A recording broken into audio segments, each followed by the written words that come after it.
To have Melissa there, who knew the challenges of adapting Twilight to the screen so intimately.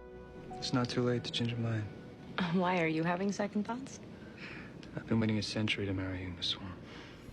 You know, it's always a little bit dicey when a director is a writer-director. And Bill Condon, an Academy Award-winning writer, whom I had always admired, he was one of the best director collaborations I've ever had. We would just spend all this time batting it out. She'd write, we'd talk, and we really didn't then show it to anybody until we really had a draft that we thought held together dramatically.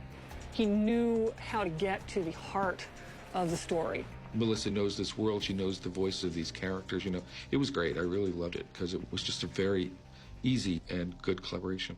I think we have to leave at 3:45, right? Something like that. Yeah. 3:30, so we should leave at 2:30 then. Most scripts are, on average, run between 100 and 120 pages, and in this particular case, Breaking Dawn 1 and 2, you know, combined is about 250 pages. The easiest way to tackle it is we're shooting one long movie, and we're shooting out of sequence at times. You could be into the end of the movie in the first 3 weeks of a 20-week schedule, and a director's comfort level has to be in place in order to achieve that on every level. We would film a scene from the beginning of the first movie in the morning. We'd have lunch and then film a scene from the end of the second movie. It's crazy. And it becomes a complicated chess game, which has to be resolved by a director who is doing his homework as best he can based on 250 pages of script. The nuances of it for the actors and Bill are that they each have to create their own emotional journeys for two separate movies.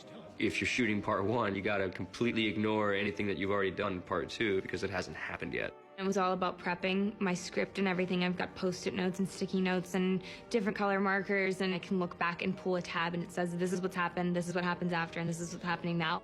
Bella, are you okay? It was difficult, but we had Bill Condon there with us, you know, to help us along the way. We had Stephanie. The idea that we were going to be doing this for half a year did seem a little overwhelming, but I think it was right because it is one story, you know? It is truly not two movies. It's a long story that's cut in half. L'amore ci mantiene giovane. Edward and Bella are to be married. Cut. And cut. Cut.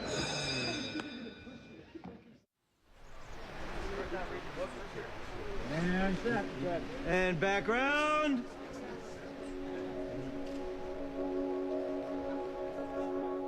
I thought the essential thing about the wedding was to experience it as Bella would.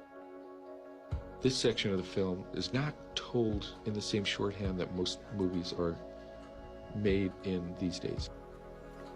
It takes a minute for her to get down the aisle. It's not just real time. I think you're in sort of a suspended time. I think because of the anticipation, it was possible to really settle into a different rhythm where you explore as many of those emblematic moments as possible. Hey, what's up? With Kristen as my collaborator, as long as we could really feel everything that she's going through as she's waiting for it, and then as she walks down that aisle and as she gets to Robert, then I thought it would be a satisfying experience. I do. I do.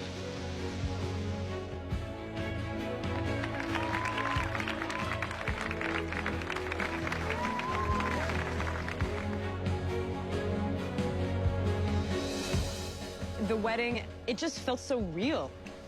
And everyone was sitting in the pews. I was like, thank you for coming to my wedding. You know, it's just like, it was so cool. And I've sort of been ramping up to do that scene for like 3 years. It's a huge, elaborate